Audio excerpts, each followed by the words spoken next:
Hi friends, I am Sendil. Welcome to our channel English Space Asia.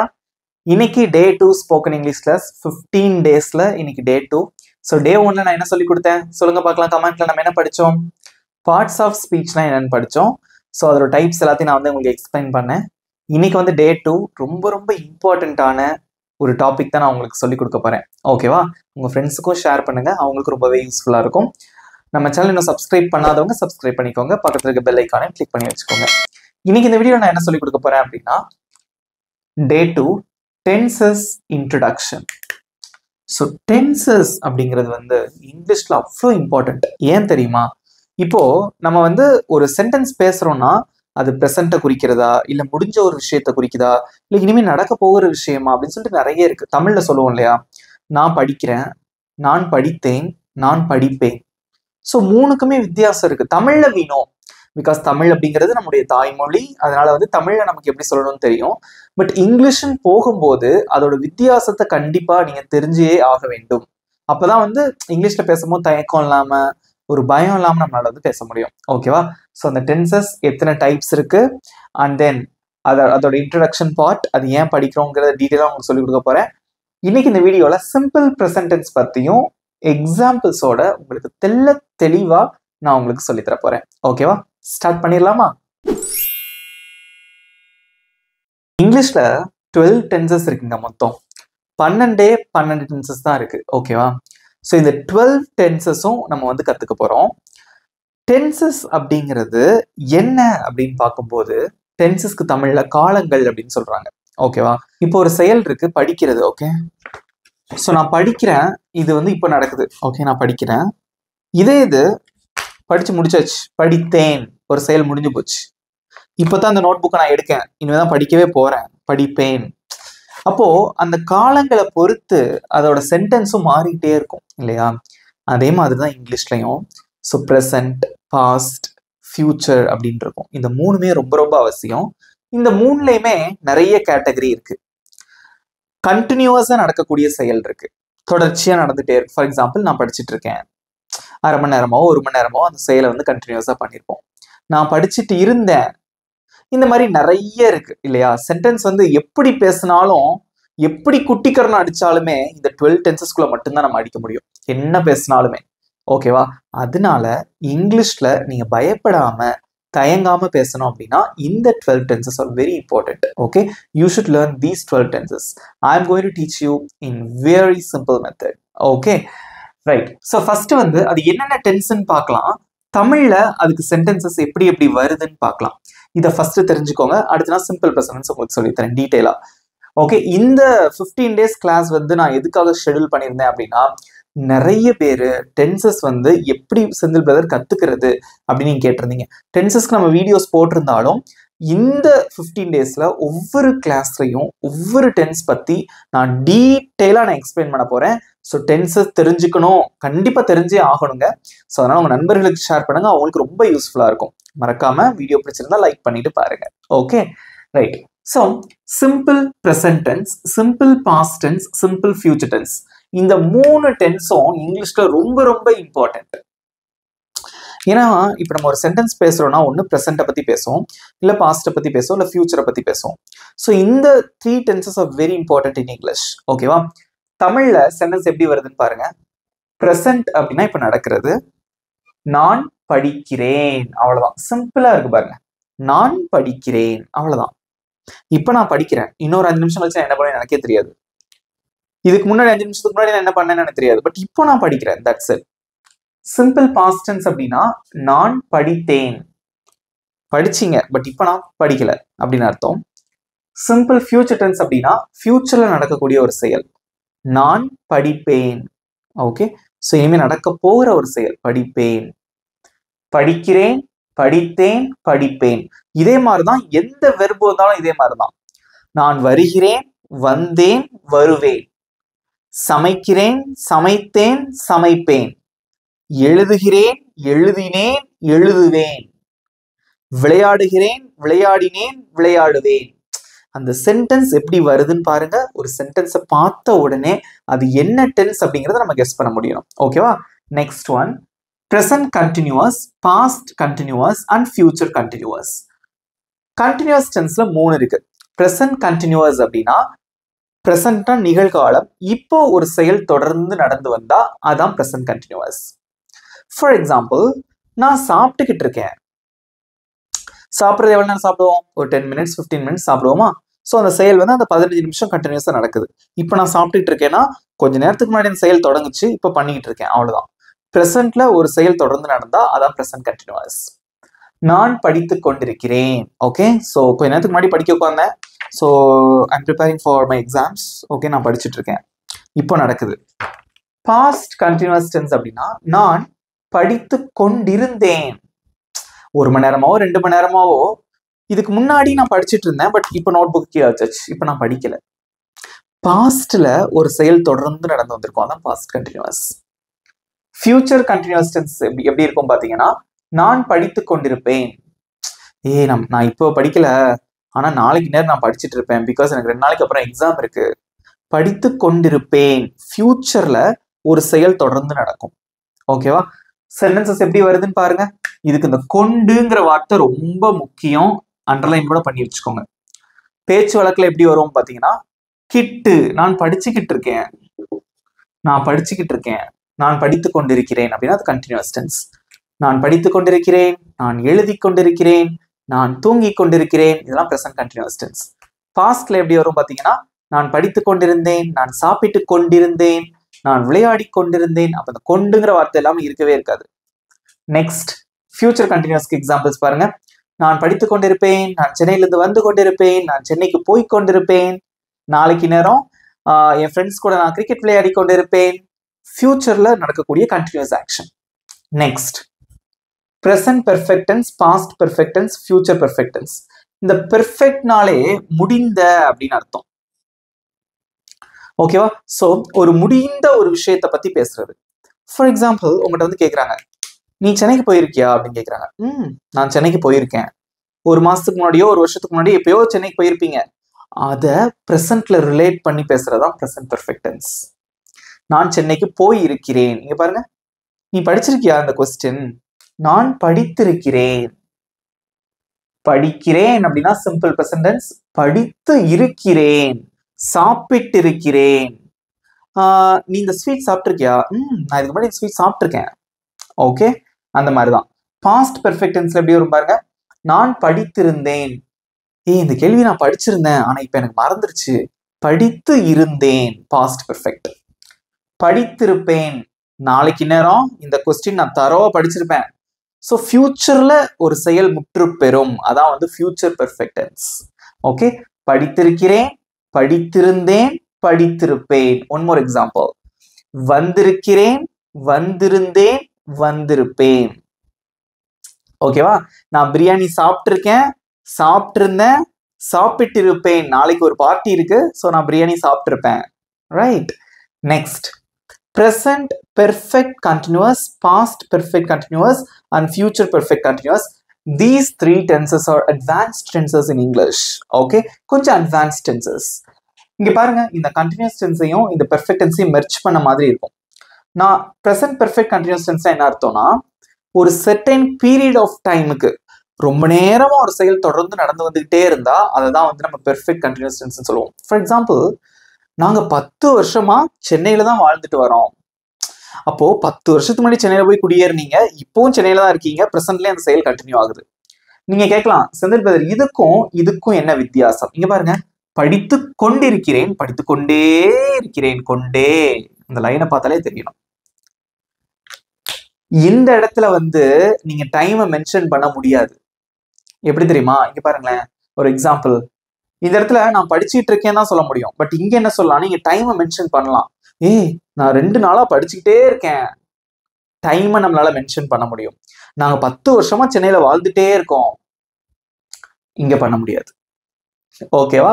So டீட்டெயிலா சொல்லி கொடுக்கும் போது இன்னும் கொஞ்சம் டீட்டெயிலா சொல்லித்தரேன், அது ரொம்ப சுவாரஸ்யமா இருக்கும். ரைட். அடுத்து பாருங்க, பாஸ்ட் பெர்ஃபெக்ட் கண்டினியூஸ் டென்ஸ் பாருங்க.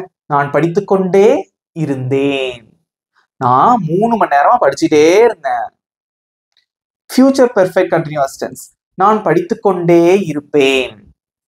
ஓகே, ஸோ கொண்டே. ஃபியூச்சர் கண்டினியூஸ்னா கொண்டிருக்கிறேன், கொண்டே இருக்கிறேன். இந்த 12 டென்சஸ் பத்தி அக்கு வேற ஆணி வேற நான் வந்து உங்களுக்கு சொல்லி தர போறேன். ஓகேவா? சோ சிம்பிள் பிரசன்ட் டென்ஸ் இன்னைக்கு நம்ம டீடைலா பார்க்கலாம். ரைட்? Let's start.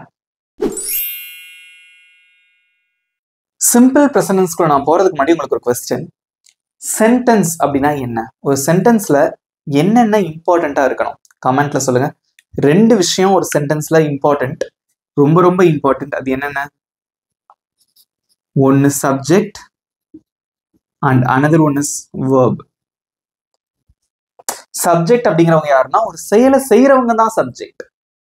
இப்ப நான் விளையாடுறேன்னா அந்த விளையாடுறது யாரு? நான் தானா? ஐ அப்படிங்கிறது ஒரு சப்ஜெக்ட். அவன் படிக்கிறான் அப்படின்னா அந்த படிக்கிற செயலை செய்யறது யாரு? அவன். அப்ப அவன் ஒரு சப்ஜெக்ட். செயலை செய்யறவங்க சப்ஜெக்ட். அவன் செய்யக்கூடிய செயல் வந்து வெர்பு. படிக்கிறது, விளையாடுறது, தூங்குறது, ஆடுறது, பாடுறது, ஓடுறது, கத்துறது, பேசுறது எல்லாம் செயல் தான். அது வெர்பு. இந்த ரெண்டும் ஒரு சென்டென்ஸ்க்கு ரொம்ப ரொம்ப இம்பார்ட்டன்ட். இந்த சென்டென்ஸ்ல 3 வகையான சென்டென்ஸ் இருக்கு. ஒரு சென்டென்ஸ்ல 3 டைப் இருக்கு. என்னென்ன அப்படின்னு பாத்தீங்கன்னா positive sentence, negative sentence and question sentences, that is interrogative.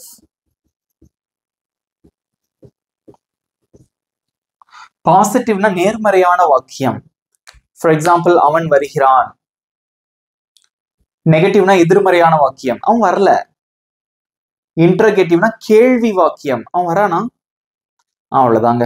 So ஒவ்வொரு டென்ஸ்க்கும் நம்ம இந்த 3 சென்டென்சஸும் பார்க்க போறோம். இது வரைக்கும் நம்மளோட சேனல்ல நான் இப்படி மொத்தமா சேர்த்து ஒரு வீடியோ நான் அப்லோட் பண்ணல. ஸோ இதான் ஃபர்ஸ்ட் டைம். ஓகேவா? ஸோ உங்களுக்கு ரொம்பவே யூஸ்ஃபுல்லா இருக்க போகுது. ஓகே, வீடியோ பிடிச்சிருந்தா லைக் பண்ணிட்டு பாருங்க. பாசிட்டிவ், நெகட்டிவ், இன்ட்ரோகேட்டிவ் ஒவ்வொரு டென்சஸ்க்கும் பார்க்க போறோம். இங்கிலீஷ்ல நீங்க செம்மையா பேச போறீங்க, அதுக்கு நான் கேரண்டி. ஓகேவா? ரைட்டு. இன்னைக்கு சிம்பிள் பிரசன்ட் டென்ஸ் பார்க்கலாம். அந்த சிம்பிள் பிரசன்ட் டென்ஸ்ல இந்த 3 சென்டென்சஸ், 3 டைப் ஆஃப் சென்டென்சஸும் எப்படி உருவாக்குறது அப்படிங்கறத டீடைலா சொல்லித்தரேன். ஓகே, சிம்பிள் பிரசன்ட் டென்ஸ்னா என்ன? பிரசன்ட்ல நடக்கக்கூடிய ஒரு செயல். இப்போ பிரசன்ட்ல நடக்கிற ஒரு செயல். ஓகேவா? நான் சொல்லி கொடுக்குறேன், நீங்க கவனிக்கிறீங்க, இதான் நடக்குது இல்லையா?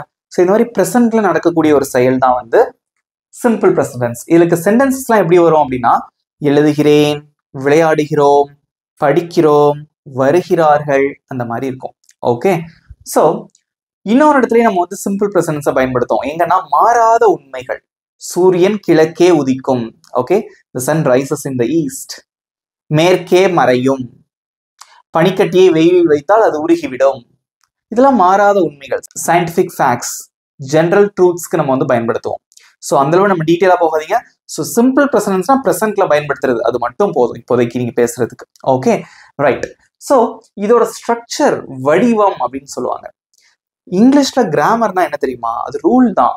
நம்ம மேத்தமெட்டிக்ஸ்ல வந்து நம்ம ப்ராப்ளம்ஸ்லாம் சால்வ் பண்றதுக்கு ஃபார்முலா வந்து நமக்கு உதவும். a plus b the whole square, a minus b the whole square, இந்த மாதிரி ஃபார்முலாஸ்லாம் மனப்பாடம் பண்ணியிருப்போம் தெரியுமா? அதே மாதிரி தான் அதோட வடிவம், அதோட ஸ்ட்ரக்சர் உங்களுக்கு தெரிஞ்சிருக்கணும். சிம்பிள் பிரசன்ட் டென்ஸோட ஸ்ட்ரக்சர் என்ன அப்படின்னு பாத்தீங்கன்னா சின்ன வித்தியாசம். இதுல நிறைய பேர் தப்பு விடுறாங்க. கொஞ்சம் திருத்திக்கிட்டா ஈஸியா இருக்கும். இங்க பாருங்க, ஐ, யூ, வி, தே, இந்த 4 சப்ஜெக்ட் வந்தால் நான், நீ அல்லது நீங்கள், நாங்கள், அவர்கள் வந்தா சப்ஜெக்ட் பிளஸ் வெர்பு. அவ்வளவுதான். நல்ல மைண்ட்ல பதிய வச்சுக்கோங்க. திரும்ப சொல்லுங்க, சப்ஜெக்ட் பிளஸ் வெர்பு. சப்ஜெக்ட்னா ஒரு செயலை செய்யறவங்க, வெர்புனா செய்யப்படக்கூடிய செயல். பக்கத்துல இந்த ஒன் போட்டிருக்கேன் பாருங்க, அதுக்கு என்ன அர்த்தம்னா first form, that is present form use பண்ணணும் அப்படின்னு அர்த்தம். இதை மறந்துடவே கூடாது. So you have to use the present form of verb, that is base form of verb. Okay, இதே இது நம்மளோட சப்ஜெக்ட் வந்து he, she, it, நேம், அவன், அவள், அது, அல்லது நம்மளோட பெயர் செந்தில், சீதா, ராமு, சோமு. ஓகே, இந்த மாதிரியான பெயர்கள் வந்தது அப்படின்னா சப்ஜெக்ட் பிளஸ் வெர்பு, இதுவும் பிரசன்ட் ஃபார்ம்ல தான் இருக்கணும். பட் அந்த வெர்பு கூட எஸ், இஎஸ் அல்லது ஐஎஸ், இந்த 3ல ஏதாவது ஒன்று ஸ்பெல்லிங்க்கு ஏற்ற மாதிரி சேர்க்க வேண்டியிருக்கும்.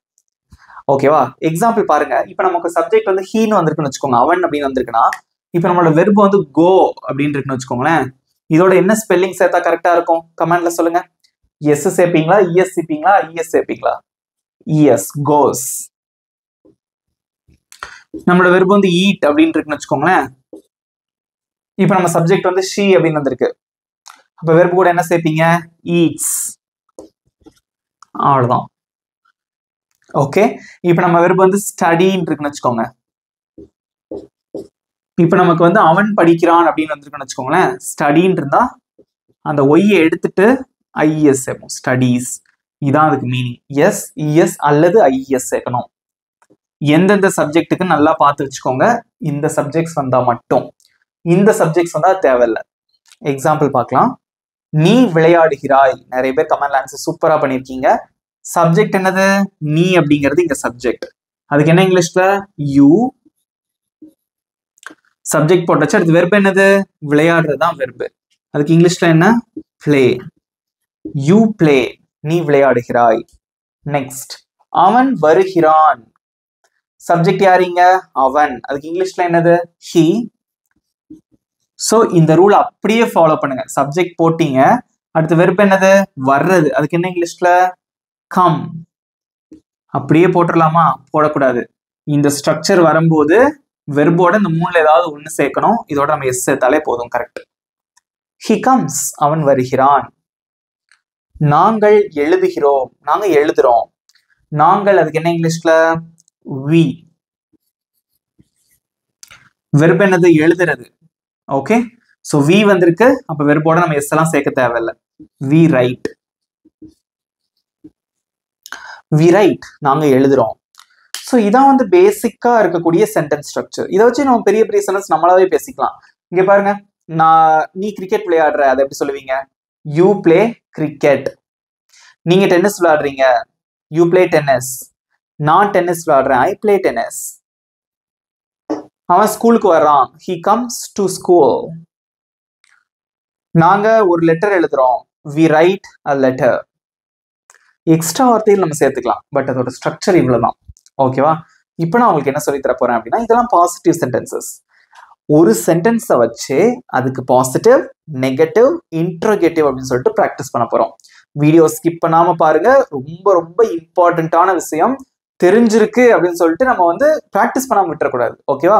So you should practice with me. Example, நீங்கள் சாப்பிடுகிறீர்கள் அப்படின்னு ஒரு சென்டென்ஸ். நீங்கள் சாப்பிடவில்லை, இது நெகட்டிவ். நீங்கள் சாப்பிடுகிறீர்களா, இது கேள்வி வாக்கியம். ஸோ இது வந்து பாசிட்டிவ், இது நெகட்டிவ், இது வந்து ஒரு கேள்வி வாக்கியம், இன்ட்ரோகேட்டிவ் சென்டென்ஸ். இதுக்கு எப்படி நம்ம வந்து ஆன்சர் பண்றதுங்கிறத பார்க்கலாம். ஓகே, ஸோ ஃபர்ஸ்ட் நீங்கள் சாப்பிடுகிறீர்கள், அதுக்கு எப்படி சொல்லுவீங்க? கமெண்ட்ல சொல்லுங்க. நீங்கள் சாப்பிடுகிறீர்கள். நீங்கள் அப்படிங்கிறது சப்ஜெக்ட். ஸோ யூ சப்ஜெக்ட் போட்டீங்க. அடுத்து வெர்பு என்னது? சாப்பிடுறது. அதுக்கு இங்கிலீஷ்ல என்ன? ஈட். ஈட்டுங்கிறது ப்ரெசன்ட் ஃபார்ம். இதான் நம்ம யூஸ் பண்ணணும். நீங்க சாப்பிடல, நீங்க சாப்பிடல நெகட்டிவா சொல்லணும். இதுக்கு தான் ஒரு இம்பார்ட்டன்டான ஒரு டெக்னிக் சொல்லி தர போறேன். நல்லா கவனிங்க. இந்த சிம்பிள் ப்ரெசன்டென்ஸ்ல ரெண்டு விஷயம் நீங்க தெரிஞ்சுக்கணும். ஒன்னு டூ, இன்னொன்னு வந்து டஸ். இந்த ரெண்டுத்துக்கும் பேர் வந்து ஆக்சிலரி வெர்ப் அப்படின்னு சொல்லுவாங்க, துணை வினை சொல் அப்படின்னு சொல்லுவாங்க. ஓகேவா? ரொம்ப ரொம்ப இம்பார்ட்டன்ட். டூ வந்து நம்ம எதுக்கு யூஸ் பண்ணணும் அப்படின்னா, இந்த ஃபர்ஸ்ட் ஐயூவி இதே இருக்கு பாத்தீங்களா, இதுக்கு நம்ம டூ யூஸ் பண்ணணும். ஹீ ஷீ இட் நேம்க்கு வந்து பாத்தீங்கன்னா நம்ம டஸ் யூஸ் பண்ணணும். இந்த டூ டஸ் இந்த ரெண்டு ஆக்சிலரி வெர்பும் நம்ம சிம்பிள் ப்ரெசன்டென்ஸ்ல யூஸ் பண்ணுவோம். எதுக்காக யூஸ் பண்ணணும் அப்படின்னு பாத்தீங்கன்னா, நெகட்டிவ் சென்டென்ஸ் உருவாக்குறதுக்கும் கேள்வி கேட்கறதுக்கும் யூஸ் பண்ணுவோம். மறந்துடாதீங்க, நோட் பண்ணி வச்சுக்கோங்க. ஆக்சிலரி வெர்ப் எதுக்காக யூஸ் பண்ணுவோம்? நெகட்டிவ் சென்டென்ஸ் உருவாக்குறதுக்கும் கேள்வி கேட்கறதுக்கும் யூஸ் பண்ணுவோம். இங்க பாருங்க, நீங்கள் சாப்பிடவில்லை, இது எப்படி தெரியுமா சொல்லணும்? இப்போ இங்க வெர்ப் என்னது? ஈட் அப்படின்னு இருக்கா. இங்க சப்ஜெக்ட் என்னது? நீங்கள் அப்படின்னு இருக்கு. அதுக்கு இங்கிலீஷ்ல யூ. இதை போட்டுருங்க. இந்த ஈட் அப்படிங்கிற வார்த்தைய பிரிக்கணும். எப்படி பிரிக்கணும்னா, நம்ம டூ வச்சு பிரிக்கணும். ஏன்னா யூ அப்படிங்கிற சப்ஜெக்ட் வந்துருக்கு. ஸோ டூ யூஸ் பண்ணணும். எப்படி பிரிக்கணும் அப்படின்னா, do plus eat is equal to eat. Okay, so eat எப்படி பிரிச்சிருக்கோம்? Two plus ஈட்னு பிரிச்சிட்டோம். இந்த ரெண்டுத்துக்கும் நடுவுல ஒரு நாட் போடுங்க. அவ்வளவுதான். யூ டு நாட் ஈட், நீங்க சாப்பிடல. யூ டு நாட் ஈட், நீங்க சாப்பிடல. ஸோ டு நாட் இது சுருக்கமா நம்ம எப்படி சொல்லலாம் அப்படின்னா, டோன்ட் அப்படின்னு சொல்லலாம். யூ டோன்ட் ஈட் அப்படின்னு சொல்லிக்கலாம். ஓகே, ரெண்டுமே ஒண்ணுதான். நெக்ஸ்ட், நீங்கள் சாப்பிடுகிறீர்களா? கேள்வியா கேட்கணும். அதை எப்படி தெரியுமா கேட்கணும்? இந்த டூ இருக்கு இல்லையா, இதை தூக்கி அப்படியே இப்போ வந்து இந்த வெர்பை மறந்துருங்க, பிரிச்சுட்டா அந்த வெர்பை மறந்துடலாம். இந்த டூவை தூக்கி அப்படியே முன்னாடி போட்டுருங்க, அவ்வளவுதான். அதான் கேள்வி. To you eat? நீங்க சாப்பிட்றீங்களா? முடிஞ்சு போச்சு. எப்படி இந்த டூ வந்தது, எப்படிங்க நாட் போட்டோம், கேள்வி வாக்கியம் எப்படி வந்திருக்குன்னு தெரிஞ்சுக்கிட்டீங்களா? கேள்வி கேட்கறதுக்கு எப்பவுமே ஆக்சிலரி வெர்பை தூக்கி முன்னாடி போட்டுறணும். அதே மாதிரி நெகட்டிவ் சென்டென்ஸ் உருவாக்குறதுக்கு அந்த ஆக்சிலரி வெர்ப் பக்கத்துல போட்டுறணும். சிம்பிளா இருக்கா? நெக்ஸ்ட் எக்ஸாம்பிள் பார்க்கலாம். நெக்ஸ்ட் சென்டென்ஸ், அவன் சென்னைக்கு போகிறான், அவன் சென்னைக்கு போகவில்லை, அவன் சென்னைக்கு போகிறானா? சென்னைக்கு போகிறான் அப்படிங்கிறது பாசிட்டிவ், போகவில்லை அப்படிங்கிறது நெகட்டிவ், அண்ட் இது வந்து போறானா அப்படின்னு கேட்கறது வந்து ஒரு கேள்வி வாக்கியம். இதுக்கு எப்படி ஆன்சர் பண்றது பார்க்கலாம். எல்லாரும் கமெண்ட்ல சொல்லிட்டே வாங்க. அவன் சென்னைக்கு போகிறான். இங்க சப்ஜெக்ட் யாரு? அவன் அப்படிங்கிறது சப்ஜெக்ட். அதுக்கு இங்கிலீஷ்ல என்ன? ஹி. சப்ஜெக்ட் போட்டீங்க, இப்போ சப்ஜெக்ட் ஹி வந்திருக்கு, ஸோ இதை ஃபாலோ பண்றோம். வெர்ப் என்னது? போறது. அதுக்கு இங்கிலீஷ்ல என்னது? கோ. அப்போ வெர்போட என்ன சேர்க்கணும்? எஸ் அல்லது இஎஸ் அல்லது ஐஎஸ். கோ கூட எந்த ஸ்பெல்லிங் சேர்த்தா கரெக்டா இருக்கும்? அதோட ஸ்பெல்லிங் என்ன? ES, cos. ஹி கோஸ், அவன் போகிறான். சென்னைக்கு, இக்குனா to, Chennai. He goes to Chennai. He goes to Chennai. அவன் சென்னைக்கு போகிறான். அடுத்தது பாருங்க, அவன் சென்னைக்கு போகல. நெகட்டிவா சொல்றதுக்கும் கேள்வி கேட்கறதுக்கு என்ன யூஸ் பண்ணணும்? Auxiliary verb. இப்போ சப்ஜெக்ட் வந்து ஹி வந்திருக்கு, அப்ப என்ன ஆக்சிலரி வெர்ப் யூஸ் பண்ணணும்? டஸ் யூஸ் பண்ணி இந்த வெர்பை பிரிக்கணும். பிரிச்சிடலாமா? இங்க பாருங்க, கோஸ் இது எப்படி பிரிக்கணும் அப்படின்னா டஸ் பிளஸ் கோ, அவ்வளவுதான். டஸ் பிளஸ் கோஸ்ன்னு போட்டக்கூடாது. இந்த கோஸ் இதை எப்படி பிரிச்சிருக்கோம்? எஸ்ல தான் முடியும். மோஸ்ட்லி ஹி ஷீட் வந்தாலே எஸ்ல தான் முடியும். அதனாலதான் டஸ் வச்சு பிரிச்சிட்டோம். Does plus go is equal to goes. Okay, right. இப்ப எப்படி சொல்லுவீங்க? இந்த டஸ் பக்கத்துல ஒரு நாட் போட்டுருங்க, அவ்வளவுதான். அப்ப எப்படி சொல்லலாம்? he does not அல்லது he doesn't go to Chennai. அவன் சென்னைக்கு போகல. he doesn't go to Chennai. he doesn't go to Chennai. doesn't go. next, அவன் சென்னைக்கு போறானா? கேள்வியை கேட்கணும். அவன் சென்னைக்கு போறானா? ரொம்ப சிம்பிள். இப்ப இந்த கோஸ்ங்கிறத மறந்துருங்க. கேள்வி கேட்கறதுக்கு என்ன செய்யணும்? இந்த ஆக்சிலரி வெர்ப் தூக்கி அப்படியே முன்னாடி போட்டுருங்க, அவ்வளவுதான். அப்போ டஸ்ங்கிறது முன்னாடி வந்துருது, இந்த கோ அங்கேயே இருக்கட்டும். டஸ்க்கு அப்புறம் ஹீ வரும். இப்போ இந்த கோஸ்ல டஸ் முன்னாடி வந்துருச்சு, கோ மட்டும் இருக்கு. Does he go to Chennai? அவன் சென்னைக்கு போறானா? Does he go to Chennai? Does he go to Chennai? அவன் சென்னைக்கு போறானா? அவ்வளவுதான். இதே மாதிரி சப்ஜெக்டை நீங்க மாத்தலாம். இப்போ ஷீ வச்சு சொல்லுங்க பார்க்கலாம். அவள் சென்னைக்கு போகிறாள். She goes to Chennai. அவள் சென்னைக்கு போகவில்லை. She doesn't go to Chennai. அவள் சென்னைக்கு போகிறாளா? Does she go to Chennai? எவ்வளவு ஈஸியா இருக்கு பாத்தீங்களா? நேம் கூட வச்சுக்கலாம். செந்தில் சென்னைக்கு போகிறான். Senthil goes to Chennai. செந்தில் சென்னைக்கு போகல. Senthil doesn't go to Chennai. Senthil சென்னைக்கு போறானா? Does Senthil go to Chennai? அவ்வளவுதான். சென்னை மட்டும் கிடையாது, இந்த இடத்துல ஸ்கூல் வரலாம், காலேஜ் வரலாம், மார்க்கெட் வரலாம், மால் வரலாம், ஜிம் வரலாம், எதுனாலும் வரலாம். ஈஸியா இருக்கா? ஓகே, ஸோ இதே மாதிரி இன்னும் 2-3 எக்ஸாம்பிள்ஸ் பார்த்துட்டு உங்களுக்கு நான் டெஸ்ட் கொடுக்குறேன். ஓகே, அவர்களுக்கு காஃபி பிடிக்கும், அவர்களுக்கு காஃபி பிடிக்காது, அவங்களுக்கு காஃபி பிடிக்குமா? அவ்வளவுதான். ஸோ அவர்களுக்கு காஃபி பிடிக்கும் அப்படிங்கிறது ஒரு பாசிட்டிவ் சென்டென்ஸ், பிடிக்காது அப்படிங்கிறது ஒரு நெகட்டிவ் சென்டென்ஸ், அவங்களுக்கு காஃபி பிடிக்குமா அப்படிங்கிறது ஒரு கேள்வி வாக்கியம். ஆன்சர் பண்ணலாமா? இல்லை ஆன்சர் பண்ணுங்க கூட சேர்ந்து. ஃபர்ஸ்ட் இங்க சப்ஜெக்ட் யாரு? அவர்கள். அதுக்கு இதான் சப்ஜெக்ட். அதுக்கு இங்கிலீஷ்ல என்ன? தே. ஸோ தே வந்திருக்கு, அப்ப இந்த ரூல் ஃபாலோ பண்ணணும்.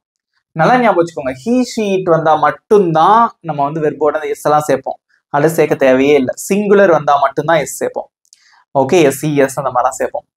ஸோ தே வந்திருக்கு, சப்ஜெக்ட் போட்டீங்க. வெர்ப் என்னது? பிடிக்கும், இதான் வெர்பு. அதுக்கு இங்கிலீஷ்ல லைக். They like coffee. அவங்களுக்கு காஃபி பிடிக்காது. அவங்களுக்கு காஃபி பிடிக்காது. அதை எப்படி சொல்லுவீங்க? லைக் அப்படிங்கிற வார்த்தையை பிரிக்கணும். எதை வச்சு பிரிப்பீங்க? டூ வச்சு பிரிக்கணும். ஓகே, அதை எப்படி பிரிக்கலாம்? சும்மா எழுதிக்கோங்க, எழுதி பாருங்க, ஒன்றும் பிரச்சனையே கிடையாது, பொறுமையா ஆன்சர் பண்ணலாம். Two plus like. ஓகே, இதை மறந்துருங்க. இந்த டூக்கு பக்கத்துல ஒரு நாட் போடுங்க, அவ்வளவுதான். they don't like coffee.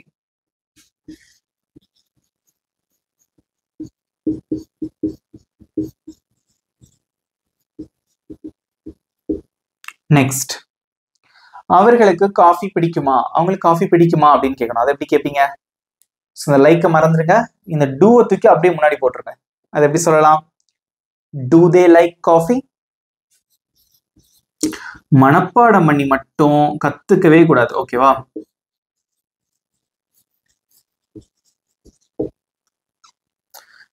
do they like coffee? அவங்களுக்கு காஃபி பிடிக்குமா, அவ்வளவுதான். வாசிச்சு பாருங்க. they like coffee, they don't like coffee, do they like coffee? இப்போ இதே இது அவளுக்கு காஃபி பிடிக்கும், அதை எப்படி சொல்லுவீங்க? அவளுக்கு காஃபி பிடிக்கும், கமெண்ட்ல சொல்லுங்க. அவள்னா she. வெரி குட், வெர்போட எஸ் சேர்க்கணும். she likes coffee. அவளுக்கு காஃபி பிடிக்காது. she doesn't like coffee. doesn't வரும் இங்க. அவளுக்கு காஃபி பிடிக்குமா, முன்னாடி does வரும். does she like coffee? அவ்வளவுதான். ஈஸியா இருக்கா? ஸோ இன்னும் ஒரே ஒரு எக்ஸாம்பிள் பார்க்கலாம், அதுக்கப்புறம் உங்களுக்கு ஒரு சின்ன டெஸ்ட். நெக்ஸ்ட், நீங்களே ஆன்சர் பண்ணிடலாம், எல்லாரும் ஆன்சர் பண்ணுங்க பார்க்கலாம். ராமு வேலை செய்யறான், ராமு வேலை செய்யல, ராமு வேலை செய்யறானா? ஓகே, எல்லாரும் ஆன்சர் பண்ணுங்க பார்க்கலாம்.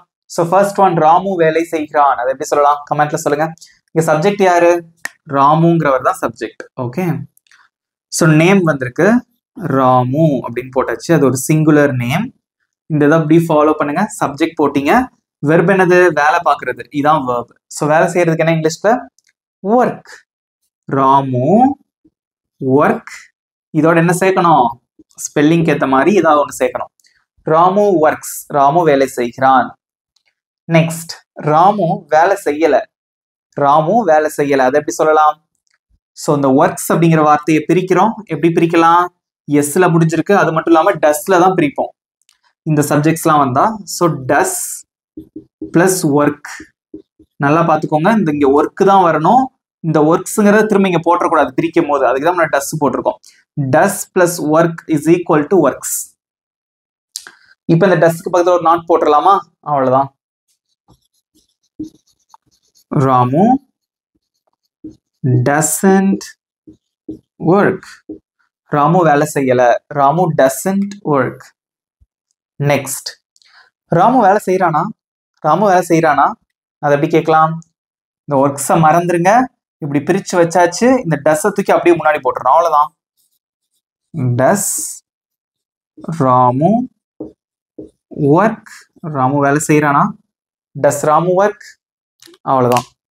சிம்பிளா இருக்கா? இதே இது ராமு சென்னையில வேலை செய்யறான், அதை எப்படி சொல்லுவீங்க? ராமு சென்னையில வேலை செய்யறான், அதை எப்படி சொல்லலாம்? கமெண்ட்ல சொல்லுங்க. Ramu works in Chennai. ராமு சென்னையில வேலை செய்யல, Ramu doesn't work in Chennai. Ramu சென்னையில வேலை செய்யறான், does Ramu work in Chennai. ஈஸியா இருக்கா? அவ்வளவுதாங்க. சிம்பிள் ப்ரெசன்டென்ஸ் எவ்வளவு ஈஸியா இருக்கு பாத்தீங்களா? இப்போ நான் உங்களுக்கு ஒரு கொஸ்டின் கேட்கிறேன். நான் வேலை செய்யறேன், அதை எப்படி சொல்லுவீங்க? நான் வேலை செய்கிறேன். நான் அப்படிங்கிறது இங்கிலீஷ்ல ஐ ஒர்க். எஸ் எல்லாம் சேர்க்கக்கூடாது. ஐ ஒர்க், நான் வேலை செய்கிறேன். நான் வேலை செய்யல, ஐ டோன்ட் ஒர்க். நான் வேலை பார்க்குறேன்னா டு ஐ ஒர்க். அவ்வளவுதான். இப்போ உங்களுக்கு ஒரு கொஸ்டின். நான் வேலை செய்யறேன், அதை எப்படி சொல்லுவீங்க? நான் வேலை செய்யறேன், சப்ஜெக்ட் இங்க என்னது? நான். அதுக்கு என்ன இங்கிலீஷ்ல? I work. ஓகே, நான் வேலை செய்யல அப்படின்னா ஐ டோன்ட் ஒர்க். நான் வேலை செய்யறேனா டு ஐ ஒர்க். அவ்வளவுதாங்க. சிம்பிளா இருக்கா? இவ்வளவுதான் சிம்பிள் ப்ரெசன்டென்ஸ். நல்லா ஞாபகம் வச்சுக்கோங்க இதோட ஸ்ட்ரக்சர் எல்லாத்தையும். ஸோ இதை வச்சு ப்ராக்டிஸ் பண்ணணும், அதான் ரொம்ப ரொம்ப அவசியம். இதோட ஸ்ட்ரக்சர் இவ்வளவுதான். நான் தான் சொல்லிட்டேனே, கிராமருங்கிறது என்னன்னா அது ஒரு மேத்தமெட்டிக்ஸ்ல நம்ம படிக்கிற ஒரு ஃபார்முலா மாதிரி. So just you have to apply the formula, right, for getting the correct answers. So like that you have to learn English grammar. Okay, so இப்போ நான் சொல்லி கொடுத்த இந்த சிம்பிள் ப்ரெசன்டென்ஸ்ல இருந்து உங்களுக்கு ஒரு சின்ன டெஸ்ட். அவள் உனக்காக காத்திருக்கிறாள், அவள் உனக்காக காத்திருக்கவில்லை, அவள் உனக்காக காத்திருக்கிறாளா? இந்த சென்டென்சஸை எப்படி இங்கிலீஷ்ல சொல்றதுங்கிறத பார்க்கலாம். இது உங்களுக்கான டெஸ்ட், ஓகேவா? அதனால நான் வந்து உங்களுக்கு 20 செகண்ட்ஸ் டைம் தரேன். அதுக்குள்ள உங்களோட ஆன்சர்ஸ் வந்து கமெண்ட்ல சொல்லிருங்க, ஓகேவா? உங்க மார்க்ஸையும் கமெண்ட்ல சொல்லணும், right? Your time starts now.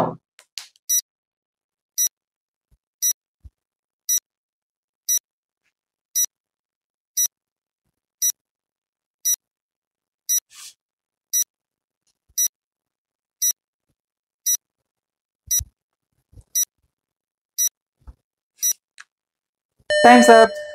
Okay, so let me tell you the answer. Check பண்ணிக்கோங்க. அவள் உனக்காக காத்திருக்கிறாள். இங்க சப்ஜெக்ட் என்ன வந்திருக்கு? அவள். அதுக்கு என்ன இங்கிலீஷ்ல? she. வெர்ப் என்னது? காத்திருக்கிறது. அதுக்கு இங்கிலீஷ்ல என்ன? wait. இங்க பாருங்க, இதுக்கு நடுவுல இஸ் போடுறதா இங்க போடவே கூடாது, சிம்பிள் ப்ரெசன்ஸ்ல, ஓகேவா? she wait. இது கரெக்டா தப்பா? தப்பு இல்லையா? சோ என்ன சேர்க்கணும்? வெர்போட எஸ் சேர்க்கணும், ஏன்னா she வந்திருக்கு. she waits. உனக்காக, for you. அவ்வளவுதான். நெக்ஸ்ட், அவள் உனக்காக காத்திருக்கவில்லை. அவனுக்காக வெயிட் பண்ணல. ஸோ இந்த வெயிட்ஸ்ங்கிற வார்த்தையை பிரிக்கணும். ஸோ எதை வச்சு பிரிப்பீங்க? டஸ் பிளஸ் வெயிட். இது ஈஸியா ஞாபகம் வச்சுக்கலாம். எஸ் இருந்ததுன்னா நம்ம டஸ் வச்சு பிரிக்கணும். டஸ் plus wait equal to weights. மறக்கவே மறக்காது இப்படி படிச்சீங்கன்னா. இந்த ரெண்டுத்துக்கு நடுவில் ஒரு நாட் போடுங்க. அப்ப எப்படி போடுவீங்க? she doesn't wait for you. She doesn't wait for you. Next, அவள் உனக்காக காத்திருக்கிறாளா? வெயிட்ஸை மறந்துருங்க. இந்த டஸ் தூக்கி அப்படியே முன்னாடி போட்டுருங்க, அவ்வளவுதான். அதை எப்படி சொல்லுவீங்க?